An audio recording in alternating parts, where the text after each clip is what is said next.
Kelin o'zgarmaydi, o'zgartirishadi. Tarbiya bilan kelib, sinovlar sababli o'zgaradi.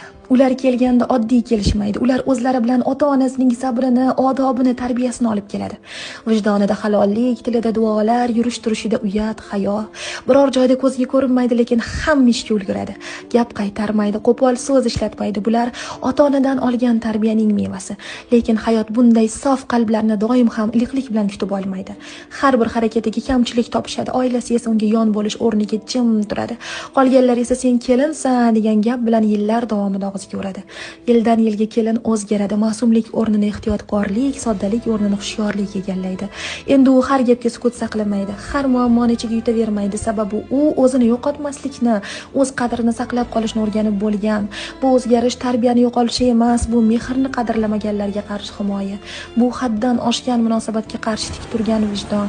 Ba'zida ba'zida oila ichidagi muhit, tushunmaslik, doimiy sinovlar bularning bari uni himoyalanishga o'rgatadi. Bu o'zgarish ikkiyuzlamachilik emas, bu o'zini himoya qilish yo'li.